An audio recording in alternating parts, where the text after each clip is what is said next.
ನಮಸ್ಕಾರ ಫೋಕಸ್ 18ಗೆ ಸ್ವಾಗತ. ನಾನು ಧನುಶ್ರೀ ಪೂಜಾರಿ. ಕೊನೆಗೂ ನರೇಂದ್ರ ಮೋದಿ ಮೂರನೇ ಬಾರಿಗೆ ಪ್ರಧಾನಿಯಾಗಿ ಪ್ರಮಾಣ ವಚನ ಸ್ವೀಕರಿಸಿದ್ದಾರೆ. ಶ್ರೀರಾಮನ ನಕ್ಷತ್ರದಲ್ಲಿ ನರೇಂದ್ರ ದಾಮೋದರ ದಾಸ್ ಮೋದಿ ಅವರ ಪಟ್ಟಾಭಿಷೇಕವೂ ಆಗಿದೆ.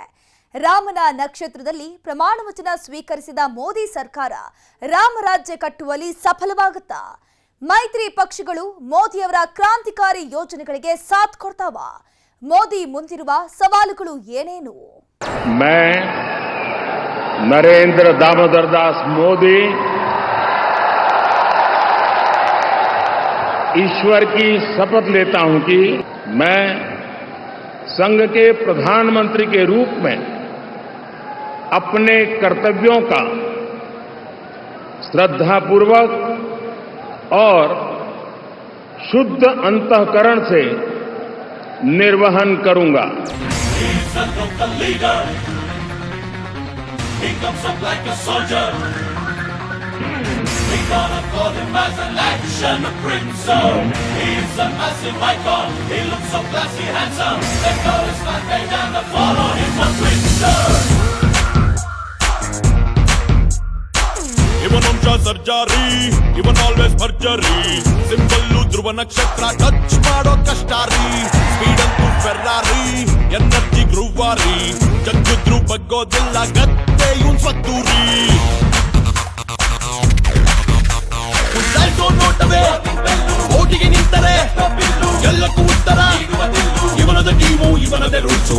He's a celluloid.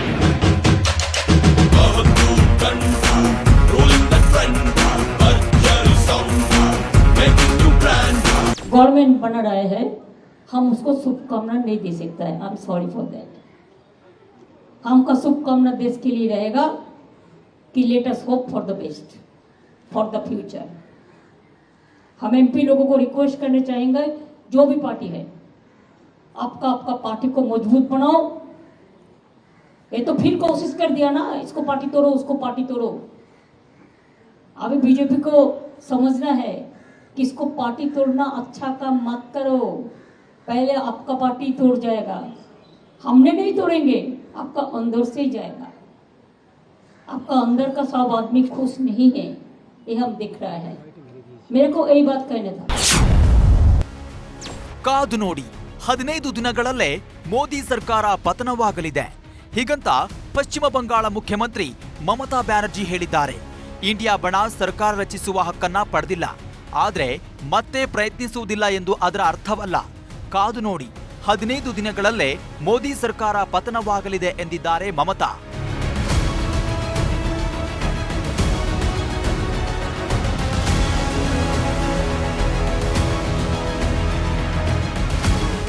ದೇಶಕ್ಕೆ ಬದಲಾವಣೆ ಬೇಕು.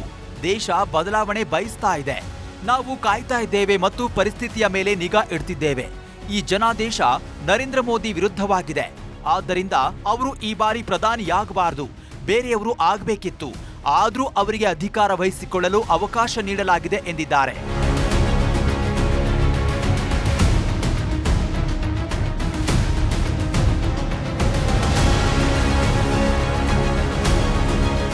ಹಾಗಾದ್ರೆ ಮೋದಿ ಸರ್ಕಾರಕ್ಕಿರುವ ಕಂಟಕ ಏನು? ಪ್ರಮಾಣ ವಚನಕ್ಕೂ ಮುನ್ನವೇ ದೀದಿ ಮಮತಾ ಹೇಳಿದ ಈ ಮಾತುಗಳ ಅರ್ಥವೇನು? 15 ದಿನಗಳಲ್ಲೇ ಸರ್ಕಾರ ಬೀಳುತ್ತೆ ಅಂತ ಮಮತಾ ಹೇಳಿದ್ಯಾಕೆ? ಅಷ್ಟಕ್ಕೂ ಎನ್ಡಿಎ ಸರ್ಕಾರದ ಮುಂದೆ ಈಗಿರುವ ಸವಾಲುಗಳೇನು?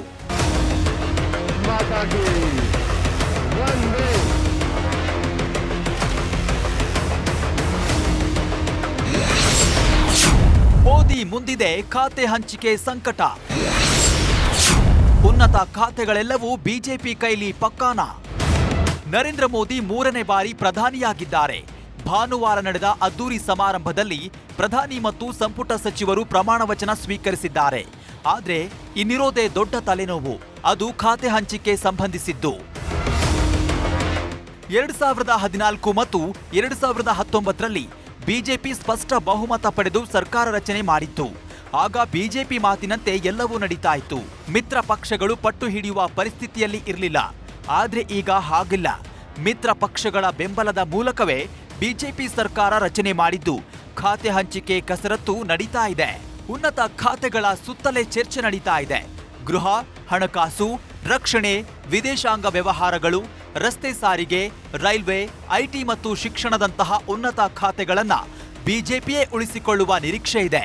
4 ಪ್ರಮುಖ ಖಾತೆಗಳು ಬಿಜೆಪಿ ಕೈಯಲ್ಲೇ ಇರಲಿವೆ ಎನ್ನುವ ಮಾಹಿತಿ ಲಭ್ಯವಾಗಿದೆ.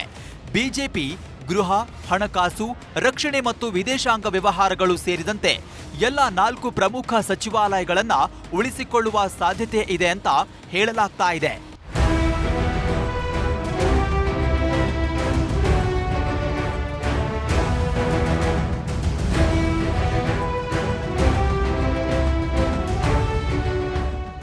ಈ 4 ಪ್ರಮುಖ ಖಾತೆಗಳನ್ನ ಹೊರತುಪಡಿಸಿ ಬಿಜೆಪಿ ರೈಲ್ವೆ, ರಸ್ತೆ ಸಾರಿಗೆ, ಕಾನೂನು, ಮಾಹಿತಿ ತಂತ್ರಜ್ಞಾನ ಮತ್ತು ಶಿಕ್ಷಣದಂತಹ ಇತರ ಕೆಲವು ಪ್ರಮುಖ ಸಚಿವಾಲಯಗಳನ್ನ ತಾವೇ ಉಳಿಸಿಕೊಳ್ಳುವ ಪ್ರಯತ್ನ ಮಾಡ್ತಿದೆ.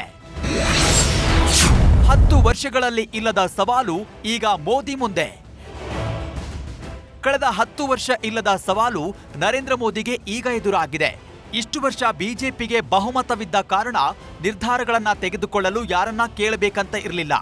ಆದ್ರೆ ಈಗ ಮೈತ್ರಿ ಸರ್ಕಾರವಾದ ಕಾರಣ ಮಿತ್ರ ಪಕ್ಷಗಳ ಮರ್ಜಿಗೆ ಬೀಳುವಂತಾಗಿದೆ. ಅದರಲ್ಲೂ ಸಚಿವ ಸ್ಥಾನ ಹಂಚಿಕೆ ಪ್ರಧಾನಿ ಮೋದಿಗೆ ದೊಡ್ಡ ಸವಾಲಾಗಿದೆ.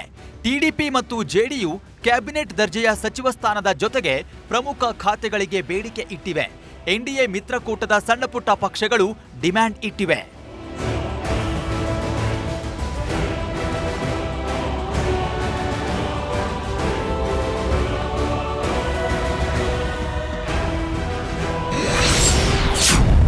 सवालुಗಳ नडुवे मोदी बिग प्लान।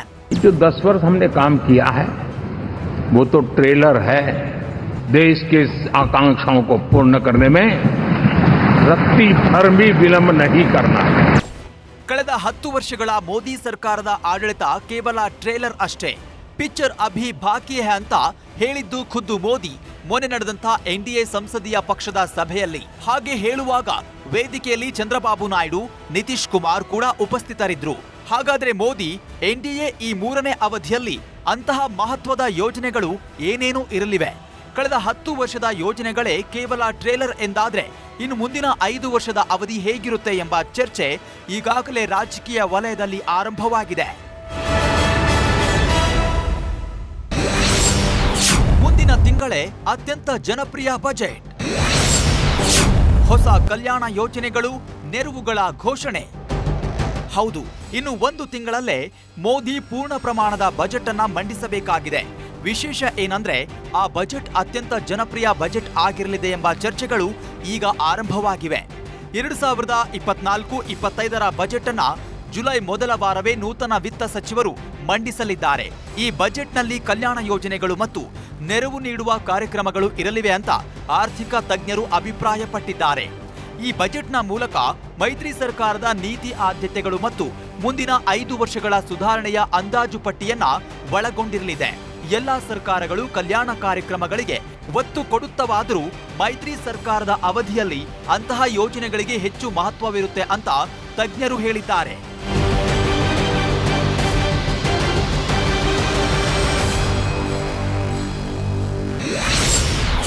ಗ್ರಾಮೀಣ ಅಭಿವೃದ್ಧಿಗೆ ಈ ಬಾರಿ ಹೆಚ್ಚು ಒತ್ತು. ಹೊಸ ಮೈತ್ರಿ ಸರ್ಕಾರದಲ್ಲಿ ಗ್ರಾಮೀಣ ಅಭಿವೃದ್ಧಿಗೆ ಹೆಚ್ಚಿನ ಒತ್ತು ನೀಡುವ ಸಾಧ್ಯತೆ ಇದೆ. ಕೆಲ ವರ್ಷಗಳಿಂದ ಹೆಚ್ಚುತ್ತಿರುವ ಬೆಲೆ ಏರಿಕೆಯಿಂದ ಗ್ರಾಮೀಣ ಜನ ಅಸಮಾಧಾನಗೊಂಡಿದ್ದಾರೆ. ಅಲ್ಲದೆ ಕಳೆದ ಬಾರಿ ಮುಂಗಾರು ಮಳೆಯು ಕೈಕೊಟ್ಟಿರೋದ್ರಿಂದ ಕೃಷಿ ಆದಾಯದ ಮೇಲೂ ಪರಿಣಾಮ ಬಿದ್ದಿದೆ. ಈ ನಿಟ್ಟಿನಲ್ಲಿ ಕೆಲವು ಸಬ್ಸಿಡಿ ಯೋಜನೆಗಳನ್ನ ಈ ಬಜೆಟ್ನಲ್ಲಿ ಘೋಷಿಸುವಂತಹ ಸಾಧ್ಯತೆ ಇದೆ. ಭೂಮಿ, ಕಾರ್ಮಿಕ ಕಾನೂನುಗಳಲ್ಲಿ ಸುಧಾರಣೆ. ನೂತನ ಎನ್ಡಿಎ ಸರ್ಕಾರದ ಅವಧಿಯಲ್ಲಿ ಭೂ ಮಸೂದೆಯಲ್ಲಿ ಮಹತ್ವದ ಬದಲಾವಣೆಗಳನ್ನು ತರುವ ಸಾಧ್ಯತೆ ಇದೆ. ಅಲ್ಲದೆ ಕಾರ್ಮಿಕ ಕಾನೂನುಗಳಲ್ಲೂ ಐತಿಹಾಸಿಕ ಬದಲಾವಣೆಗಳನ್ನ ಕೂಡ ತರಬಹುದು. ಆ ಮೂಲಕ ಭಾರತದ ಉತ್ಪಾದನಾ ವಲಯಕ್ಕೆ ಹೆಚ್ಚಿನ ಉತ್ತೇಜನ ಕೊಡುವ ಸಾಧ್ಯತೆ.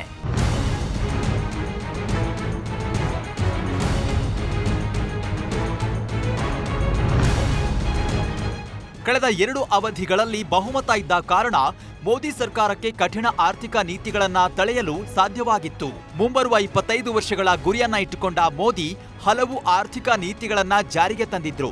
ಹಾಗೆಲ್ಲ ಬಿಸಿನೆಸ್ ಫ್ರೆಂಡ್ಲಿ ಎಂಬ ಇಮೇಜ್ ಅನ್ನ ಹೂಡಿಕೆದಾರರಿಗೆ ಮೋದಿ ನೀಡಿದ್ರು. ವಿತ್ತೀಯ ಕೊರತೆಯನ್ನ ನಿಭಾಯಿಸಲು ಮೋದಿ ಕೆಲವು ನಿರ್ಣಾಯಕ ಹೆಜ್ಜೆಗಳನ್ನ ತುಳಿದಿದ್ರು. ಇಂತಹ ಕಠಿಣ ನಿರ್ಧಾರಗಳಿಂದಲೇ 2020ರ ಕೊರೋನಾ ವರ್ಷದಲ್ಲಿ ಶೇಕಡ 9.2ರಷ್ಟಿದ್ದ ವಿತ್ತೀಯ ಕೊರತೆಯನ್ನ ಕಳೆದ ಮಾರ್ಚ್ಗೆ ಅಂತ್ಯವಾದ ಆರ್ಥಿಕ ವರ್ಷದಲ್ಲಿ ಶೇಕಡ 5.6ಕ್ಕೆ ತಂದಿರಿಸಿದ್ರು. 2025-26ರಲ್ಲಿ ಇದನ್ನ ಇನ್ನಷ್ಟು ಅಂದ್ರೆ ಶೇಕಡ 4.5ಕ್ಕೆ ಇಳಿಸುವ ಯೋಚನೆ ಇದೆ. ಮೈತ್ರಿ ಸರ್ಕಾರದಲ್ಲಿ ಇಂತಹ ಕಠಿಣ ನಿರ್ಧಾರಗಳನ್ನ ಕೈಗೊಳ್ಳಲು ಸಾಧ್ಯವಿದೆಯಾ ಅನ್ನುವಂಥದ್ದನ್ನ ಕೂಡ ನಾವು ಕಾದು ನೋಡಬೇಕಾಗಿದೆ. ನಿರುದ್ಯೋಗ ಪ್ರಶ್ನೆಗೆ ಮೈತ್ರಿ ಸರ್ಕಾರದ ಉತ್ತರ ಏನು? ಅತ್ಯಂತ ಹೆಚ್ಚು ಆರ್ಥಿಕ ಸುಧಾರಣೆ ಇದ್ರೂ ಉದ್ಯೋಗ ಭದ್ರತೆ ಇಲ್ಲದಿರುವುದು ಮತ್ತು ನಿರುದ್ಯೋಗ ಸಮಸ್ಯೆ ಹೆಚ್ಚಿರುವುದು ಮೋದಿ ಮುಂದಿರುವ ಅತಿದೊಡ್ಡ ಸವಾಲು. ಬಡವರು, ಕೆಳ ಮಧ್ಯಮದ ಮತ್ತು ಮಧ್ಯಮ ವರ್ಗದ ಜನರ ಆದಾಯದ ಮಟ್ಟವು ಏರಿಕೆಯಾಗದಿರುವುದು ಕೂಡ ದೊಡ್ಡ ಸಮಸ್ಯೆಯಾಗಿದೆ. ನಿರುದ್ಯೋಗ ವಿಚಾರ ಕಳೆದ ಚುನಾವಣೆಯಲ್ಲಿ ದೊಡ್ಡ ವಿಷಯವೂ ಆಗಿತ್ತು. ದೇಶದ ಯುವಕರ ದೊಡ್ಡ ಸಮೂಹ ಇದೇ ಕಾರಣಕ್ಕೆ ಬಿಜೆಪಿ ವಿರುದ್ಧ ತಿರುಗಿ ಬಿದ್ದಿತ್ತು. ಒಂದು ಸಮೀಕ್ಷೆಯ ಪ್ರಕಾರ 20ರಿಂದ 24ರ ವಯಸ್ಸಿನ ಯುವ ಜನತೆಯಲ್ಲಿ ಶೇಕಡ 42.6ರಷ್ಟು ನಿರುದ್ಯೋಗ ಸಮಸ್ಯೆ ಇದೆ. ಅಂದ್ರೆ ಈ ವಯೋಮಾನದ ಅರ್ಧಕ್ಕೂ ಹೆಚ್ಚು ಜನರಿಗೆ ಉದ್ಯೋಗವಿಲ್ಲ. ಈ ನಿಟ್ಟಿನಲ್ಲಿ ಎನ್ಡಿಎ ಸರ್ಕಾರ ಉತ್ಪಾದನಾ ಕ್ಷೇತ್ರಕ್ಕೆ ಹೆಚ್ಚಿನ ನೆರವು ನೀಡುವ ನಿಯಮಗಳಲ್ಲಿ ಸಡಿಲಗೊಳಿಸುವ ಸಾಧ್ಯತೆ ಇದೆ. ಈ ಸಮಸ್ಯೆಯನ್ನ ಮೈತ್ರಿ ಸರ್ಕಾರ ಹೇಗೆ ನಿಭಾಯಿಸುತ್ತೆ ಅಂತ ಕಾದು ನೋಡಬೇಕು. ಭಾರತದ 140 ಕೋಟಿ ಜನಸಂಖ್ಯೆಯಲ್ಲಿ ಸುಮಾರು ಅರ್ಧದಷ್ಟು 30ರ ವಯೋಮಾನದ ಕೆಳಗಿನವರಿದ್ದಾರೆ. ಇದು ಕಾರ್ಮಿಕ ಮಾರುಕಟ್ಟೆ ಸಂಕಷ್ಟದಲ್ಲಿರುವ ಚೀನಾಕ್ಕಿಂತಲೂ ಭಾರತಕ್ಕೆ ವರದಾನವಾಗಿ ಪರಿಣಮಿಸಿದೆ. ಆದರೆ ಶಿಕ್ಷಣದ ಕೊರತೆ, ವೃತ್ತಿ ಕೌಶಲ್ಯದ ಕೊರತೆ ಭಾರತದ ಯುವ ಜನತೆಯನ್ನ ಕಾಡ್ತಾ ಇದೆ. 2047ರ ವೇಳೆಗೆ ಅಭಿವೃದ್ಧಿ ಹೊಂದಿದ ದೇಶವನ್ನಾಗಿಸಬೇಕು ಎಂಬ ಮೋದಿಯ ಮಹತ್ವದ ಉದ್ದೇಶ ಈಡೇರಿಕೆಗಾಗಿ ಇವೆಲ್ಲ ಸವಾಲುಗಳನ್ನ ಮೆಟ್ಟಿ ನಿಲ್ಲಬೇಕಾಗಿದೆ. 2047ರಲ್ಲಿ ವಿಕಸಿತ ಭಾರತವನ್ನ ರೂಪಿಸಲು ಮುಂದಿನ 5 ವರ್ಷಗಳಲ್ಲಿ ಮಹೋನ್ನತ ಯೋಜನೆಗಳನ್ನ ಘೋಷಿಸಲಿದ್ದೇವೆ ಅಂತ ಮೋದಿ ಚುನಾವಣಾ ಪ್ರಚಾರದ ಸಂದರ್ಭದಲ್ಲಿ ಹೇಳಿದ್ರು.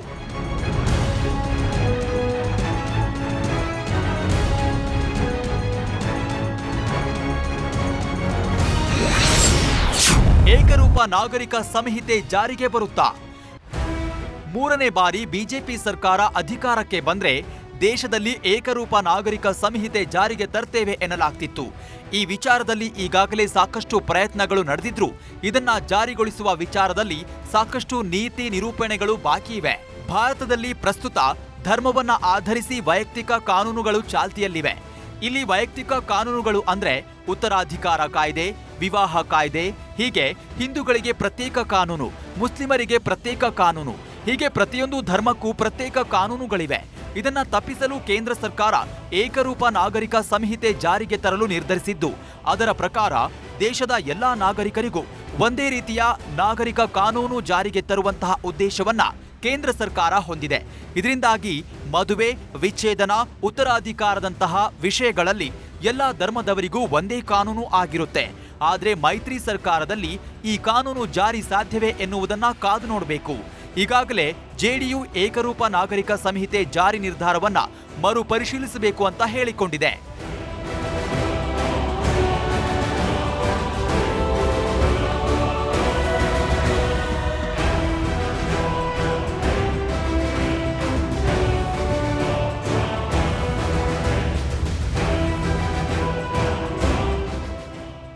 ಮೋದಿಯವರ ಮತ್ತೊಂದು ಮಹತ್ವದ ಯೋಜನೆ ಒಂದು ದೇಶ ಒಂದು ಚುನಾವಣೆ. ಈ ಯೋಜನೆ ಅಡಿಯಲ್ಲಿ ದೇಶದಲ್ಲಿ ಏಕಕಾಲಕ್ಕೆ ವಿಧಾನಸಭೆ ಹಾಗೂ ಲೋಕಸಭೆ ಚುನಾವಣೆಯ ನಡೆಸುವಂತಹ ಯೋಜನೆ ಎನ್ಡಿಎ ಸರ್ಕಾರದ್ದಾಗಿದೆ. ಈ ಬಗ್ಗೆ ಮೊದಲಿನಿಂದಲೇ ಹೇಳುತ್ತಿರುವಂತಹ ಬಿಜೆಪಿ ಸರ್ಕಾರ ಇದಕ್ಕೊಂದು ಸ್ಪಷ್ಟ ರೂಪ ನೀಡಿಲ್ಲ. ಹಾಗಾಗಿ ಈ ಯೋಜನೆಯನ್ನ ಕಾರ್ಯಗತಗೊಳಿಸುವತ್ತ ಈಗ ಗಮನ ನೀಡಬಹುದು.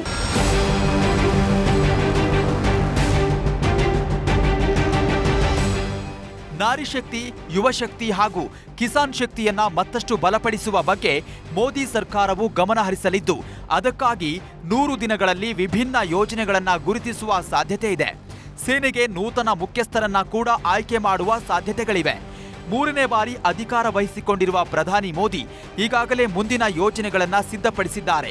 ಅದಕ್ಕಾಗಿ ಅಧಿಕಾರಿ ಹಾಗೂ ವಿವಿಧ ಇಲಾಖೆಗಳ ಮುಖ್ಯಸ್ಥರಗಳ ಜೊತೆ ಸಭೆ ನಡೆಸಿದ್ದು, ಈ 100 ದಿನಗಳ ಯೋಜನೆಗಳು ಮೊದಲ ದಿನದಿಂದಲೇ ಕಾರ್ಯರೂಪಕ್ಕೆ ಬರುವ ಸಾಧ್ಯತೆಗಳು ಕಾಣ್ತಿವೆ.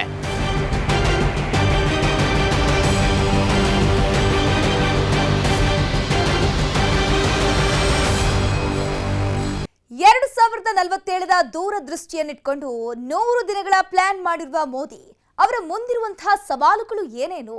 ದೀಪಾವಳಿ ನಂತರ ಮೋದಿಗೆ ಮಹತ್ವದ ಸವಾಲುಗಳು ಎದುರಾಗುತ್ತಾ? ದೀಪಾವಳಿ ಬಳಿಕ ಸಮಸ್ಯೆಗಳೆಲ್ಲವೂ ಬಗೆಹರಿಯುತ್ತಾ?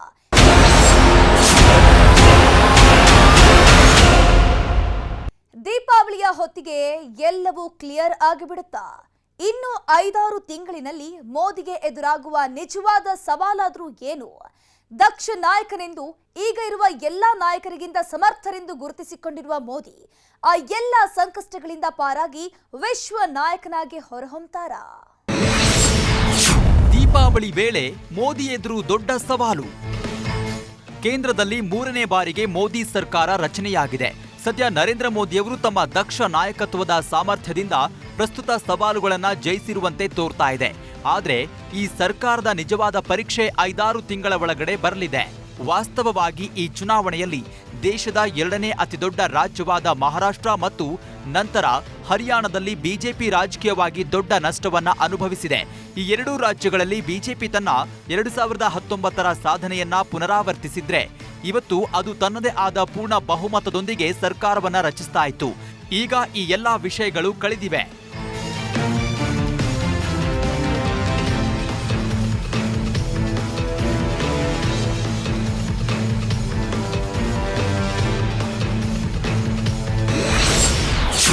ದೀಪಾವಳಿಗೂ ಮುನ್ನ ವಿಧಾನಸಭೆ ಚುನಾವಣೆ. ಈ ವರ್ಷ ದೀಪಾವಳಿಗೂ ಮುನ್ನ ಮಹಾರಾಷ್ಟ್ರ, ಹರಿಯಾಣ ಮತ್ತು ಜಾರ್ಖಂಡ್ ರಾಜ್ಯಗಳಲ್ಲಿ ವಿಧಾನಸಭೆ ಚುನಾವಣೆ ನಡೆಯಲಿದೆ. ಈ ವರ್ಷ ದೀಪಾವಳಿ ಅಕ್ಟೋಬರ್ 31ರಂದು ಹರಿಯಾಣ ಮತ್ತು ಮಹಾರಾಷ್ಟ್ರ ವಿಧಾನಸಭೆಯ ಅಧಿಕಾರಾವಧಿ ಕೊನೆಗೊಳ್ಳಲಿದೆ. ಈ 3 ರಾಜ್ಯಗಳ ಪೈಕಿ ಹರಿಯಾಣ ಮತ್ತು ಮಹಾರಾಷ್ಟ್ರದಲ್ಲಿ ಬಿಜೆಪಿ ಲೋಕಸಭೆ ಚುನಾವಣೆಯಲ್ಲಿ ಕಳಪೆ ಸಾಧನೆ ಮಾಡಿದೆ. ಮಹಾರಾಷ್ಟ್ರದ 48 ಸ್ಥಾನಗಳ ಪೈಕಿ ಕೇವಲ 9 ಸ್ಥಾನಗಳನ್ನ ಪಡೆದ್ರೆ ಹರಿಯಾಣದಲ್ಲಿ ಅದರ ಸ್ಥಾನಗಳು ಅರ್ಧದಷ್ಟು ಕಡಿಮೆಯಾಗಿದೆ. ಜಾರ್ಖಂಡ್ನಲ್ಲೂ ಪಕ್ಷದ ಸ್ಥಾನ ಕಡಿಮೆಯಾಗಿದೆ.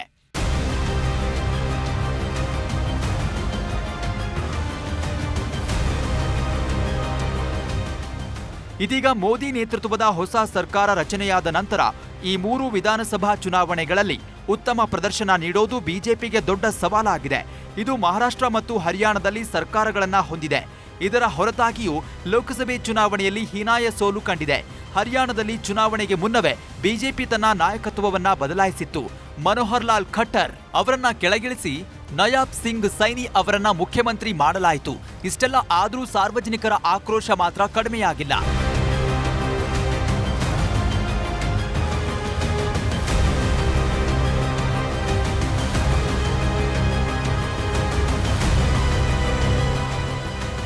ಈ 2 ವಿಧಾನಸಭಾ ಚುನಾವಣೆಗಳಲ್ಲಿ ಬಿಜೆಪಿ ಸಾಧನೆ ಉತ್ತಮವಾಗಿದ್ರೆ ಅದಕ್ಕೆ ನೈತಿಕ ಗೆಲುವು ಎನ್ನಬಹುದು.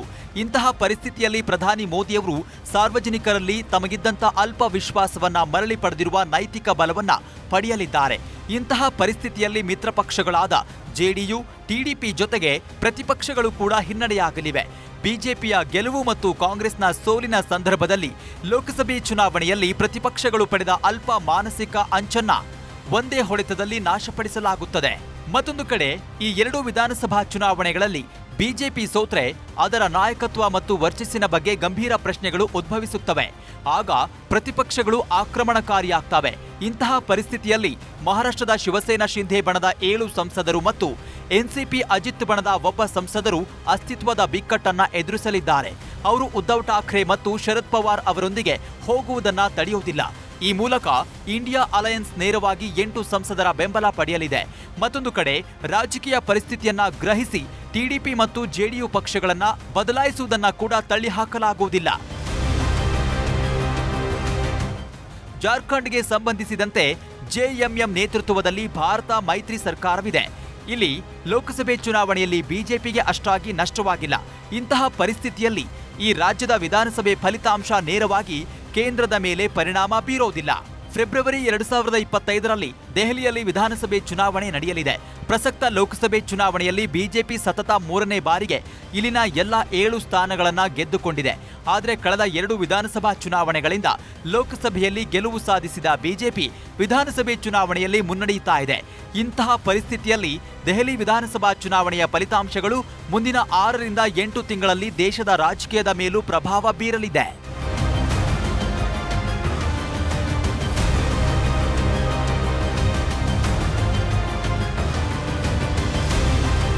ಹಾಲಿ ಸನ್ನಿವೇಶದಲ್ಲಿ ಮೋದಿ ಅವರಿಗಿಂತಲೂ ಕೂಡ ಉತ್ತಮ ನಾಯಕ ಸಿಗಲಾರರು. ಹಾಗಾಗಿ ಮೈತ್ರಿ ಸರ್ಕಾರದ ನಿರ್ವಹಣೆ ಮೋದಿ ಅವರಿಗೆ ಸವಾಲಾಗಬಹುದು ಅಂತ ಅನಿಸ್ತಾ ಇಲ್ಲ. ಆದ್ರೆ ಈ ಹಾದಿಯಲ್ಲಿ ಸಾವಧಾನವಾಗಿ ಸಾಗಬೇಕಾಗುತ್ತೆ. ಮೈತ್ರಿಕೂಟವನ್ನ ಸಂಭಾಳಿಸುವುದು ಭಾರಿ ಪ್ರಯಾಸದ ಕೆಲಸ. ಎಲ್ಲವನ್ನೂ ಸಹಿಸಿಕೊಳ್ಳಬೇಕಾಗುತ್ತೆ. ಅಂತಹ ವಾಜಪೇಯಿ ಅವರನ್ನೇ ಸಣ್ಣ ಪುಟ್ಟ ಪಕ್ಷಗಳು ಕುಣಿಸಿದ್ವು. ಈಗ ಮೋದಿ ಭಾರಿ ಎಚ್ಚರದಲ್ಲಿ ಸಾಗಬೇಕಾಗಿದೆ. ಪ್ರಧಾನಿ ನರೇಂದ್ರ ಮೋದಿ ಅವರ ಕಾರ್ಯವೈಖರಿ ಈ ಕ್ಷಣದಿಂದಲೇ ಅನಾವರಣಗೊಳ್ಳಲಿದೆ. ಇನ್ನು ಕೆಲವೇ ದಿನಗಳಲ್ಲಿ ಮೋದಿ ಇಡುತ್ತಿರುವ ಹೆಜ್ಜೆಯ ದಾರ್ಷ್ಟ್ಯತನ ಸ್ಪಷ್ಟವಾಗಲಿದೆ. ಎದುರಾಗಲಿರುವ ಎಲ್ಲ ಸವಾಲುಗಳನ್ನ ಅವರು ದಿಟ್ಟತನದಿಂದ ಹಿಮ್ಮೆಟ್ಟುವರೇ. ಕಾದ್ ನೋಡಬೇಕು.